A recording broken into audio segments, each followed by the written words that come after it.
what an experience Saturday was. Very rarely in our sports world do we get a game that has the hype, that has the expectations. Lives up to it. And it lives up to it in every sense. In every sense. That's what we got on Saturday down in Eugene. I mean, unless you're an Ohio State fan. But if you are, you're probably not listening to this. That game, that build-up, that environment, everything that they kind of talked about, it was there on Saturday. And, boy, it was that was fun as hell. And I think that it kind of started when we were doing the pregame show, okay? So we do Anthony Newman, Andy Dirt Johnson, and myself, we camp out in front of the Mashofsky Center. 4 hours before kickoff is when we start our pregame. The gates don't open until 3 hours before kickoff. And usually for those games, it is people are just trickling in. It's like, as we're in the second hour of our broadcast, we start seeing some folks. And then by the last half hour, it really starts getting full. There was a line that was probably 150 yards long when we started our pregame show. That sounds about right. To get in. When the gates open, there were people everywhere. And it was like, okay, yes, it's already starting to live up to it. The build-up, it was there. It was like you can feel the energy around the stadium, and it was early. And then when you got into the stadium, I was blown away by Autzen Stadium. Record crowd, 60,129. And you felt it. You felt it, man. You felt it. Yep. I mean, look, we'll talk all about it, but my favorite thing about this has been the whole, the Pac-12 is going to have to adjust to the Big Ten thing. I have, you and I have talked about this off air a million times, but there was some pompous arrogance of the Big Ten, oh, you're going to have to adjust to how we do things. I'm like, guys, you're going to have to adjust to how they do things out here. Yeah. It's loud out here. It's fast out here. Quarterbacks know how to throw the ball out here. Yeah. That's a real thing. Yeah. And you're seeing those adjustments pop up all over the Big Ten already. Now, USC has been face-planted 3 times in a row, but Washington has already found their way to upset Michigan, upset air quotes. There's things that you're seeing in the noise that came out of Autzen, which it came through on TV. Did it? It came through on TV. It did? Yeah. I got a chance to catch up with Noah Eagle before the game, who came on with us last week. He's a cool-ass dude. Yes. I was blown away. He's a really... Very normal dude. Very normal, really nice guy. But we were talking pregame, and he was like, I'm excited. He goes, I've heard a lot about this place. It's my first time to Eugene, and this is... They got in on Thursday. He was like... You can feel it. You can feel it boiling up on Friday, all day Friday, and then all day Saturday. He's like, I'm excited for this. He goes, how loud do you think it's going to be? He goes, I was like, really damn loud. And I will tell you this. On the radio broadcast, we have a crowd mic. Mm-hmm. We do not adjust the crowd mic. I had to turn it down. 15 decibels. We had to turn it down because it was blowing out everything. Well, I would say there was so multiple shots of people of their Apple Watch, where it was 115 dBs or louder. Yeah, which that's a loud crowd. I saw I don't know how loud it got. I probably should know that. I probably should have looked this up. But the loudest that I saw somebody with a decibel reader was 129. Yeah, it's pretty loud. That's pretty loud. Josh Pate said it's the loudest stadium in the Big Ten. Yeah, saw him on the sideline, and he said it's living up to everything. Yeah, it is the loudest that environment. And look, Ohio State fans showed out. Yeah. There was a lot of red. A lot of red in that crowd. It was not what Ohio State was telling everybody it would be. I can tell you that much. It was like 85-15. Yeah. It was not 60-40. No. It was 85-15, and that place doesn't get as loud if there is more than 85-15. But the Brie Amaranthus, she had the photo go viral of the Ohio State fan plugging his ears. You had Zachary Neal from Ducks Wire. He had the text of, an Ohio State fan sending it to his buddy, loudest stadium ever. Yeah. It was a different level in the student section.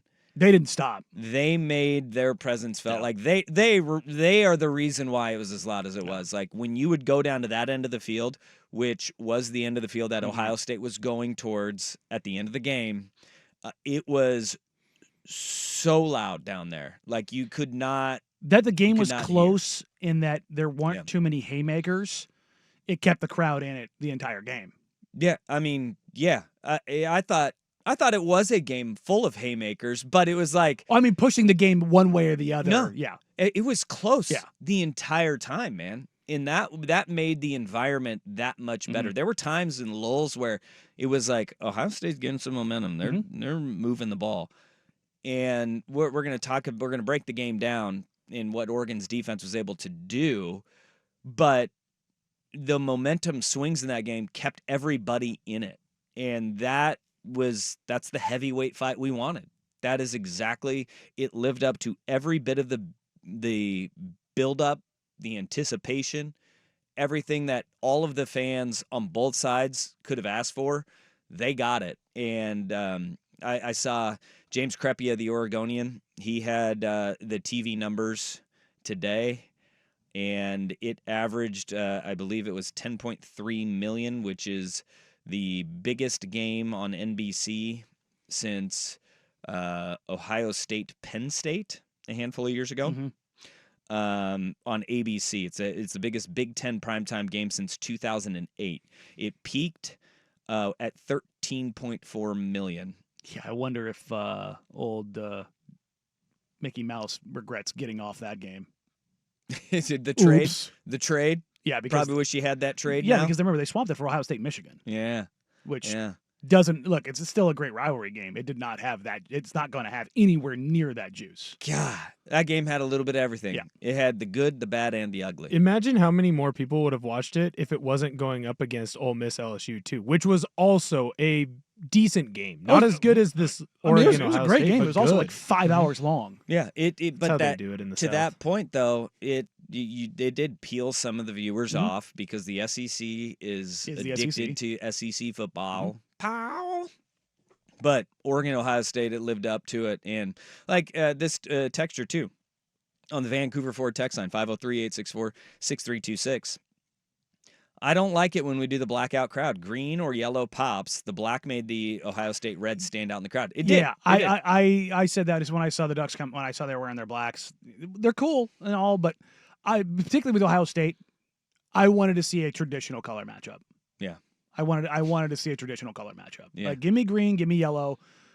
Also, wearing white, just I don't know. So many the white pants. Why did Ohio State go white pants? Yeah, I don't. Go wear your silver pants. Yeah, I don't. It was weird. Yeah, there was no weird thing. There was no. It should particularly in like if it's Oregon, it's Washington, it's Ohio State, it's Michigan, it's Penn State, it's USC. Yeah. Any of those teams, if they're playing each other in any sort of fashion, it should be a traditional matchup because you're talking about traditional teams. Yeah, that was the loudest I've ever heard that place. It was the loudest stadium that, I think all of the national writers, all of the pundits that were there. I had an elevator ride with Will Compton and Taylor Lewan busting with the boys. And they were hyped after the game. Yeah, that meathead moment that Dan Lanning had with the busting boys. They were awesome. Dude, tell me, though, like a younger skewing audience that they have, Dan Lanning broing out with those guys. This was also the biggest recruiting weekend in Oregon's history, and they're already starting to reap the benefits of that. One public and multiple private. 2 public now. Couple public. Yeah, they have the number 1 defensive lineman in the class of 2026. He committed like that night, and then today they flipped a defensive lineman from 2026 from USC to Oregon. The 5-star. Yeah, I didn't see that. The Salt Lake City kid. Yeah, awesome. So it is. It was a big recruiting weekend, and that resonates. But on my elevator ride with the busing with the boys, I was looked down and I noticed that Will Compton was wearing Reeboks. I said, Oh. dude, you can't wear Reeboks in the land of Nike. What? And his answer was the most Will Compton answer you'll ever hear. I need to get hooked up. Somebody's got to hook me up. I need to hook up with some Nikes then. Mm. And it was like, you could see, Lawan was like, you know, His whole I told bit is you. wearing I told you. Monarchs. Yeah. That's his whole bit. He's was an old wearing- man wearing Monarchs. He was wearing You tan my Reeboks. butt. He was wearing I think he was hoping somebody would See somebody it, of more importance than me would notice. and just throw some Nikes on him Ah. on the spot. But I mean, he didn't get that. I'm sure at that least happens. from me. I'm sure that happens there. Just I bet he got it before he got into the locker room. Like Yeah. it was like, hey, we need to get this can't happen. those can't touch the ground. Yeah, we can't have this happen. But it was star-studded, man. Mhm. I have a video on my phone of when the duck was on the motorcycle Mhm. riding out, and standing right behind me was Caitlin Olsen and Rob McElhenney, Sweet D and Mac from Always Sunny. And I heard them yelling as I'm doing my Charlie work. I'm down there videotaping the duck coming out on the motorcycle. I hear them on that video. You can hear them go, "Go Ducks!" And Mac is going, "Yeah, baby, let's go!" You throw in. I love Wrexham. I did. There you go. I did. Well, you got. Yeah. I mean, you got to support the team. Yeah, there you go. You got to support the team. It's the only reason why I like. Why I like soccer. Yeah. Well, Dad, my daughter plays. There you go. Wait, my daughter plays soccer. I have to admit, I like soccer. There you go. There we go. But it was a star-studded affair. You had former players, you had, Hollywood celebs, all of the people in the media were there, and it lived up to all the hype. And I'm with Masters Pete, who just texted in. Masters Pete says he's been going to Duck games for 40 years. Autzen has never, ever been louder. It was an environment that made a difference, too. I mean, 4 false start penalties in that game on Ohio State, it made a difference. It made a difference. And I think one of the things about having that game at home, that environment, that crowd, and I know the Ohio State fans were saying this on social media all week long leading up, there's no way 60,000 people can be louder than 100,000. I think they found out it can be. It can be. You don't need the 6 figures to get that loud. When you build a stadium that has no way for noise to escape, And seemingly all of the seats angle forward. right on top of you, yeah, it can do that. Yeah. It can do that. It was an experience, man.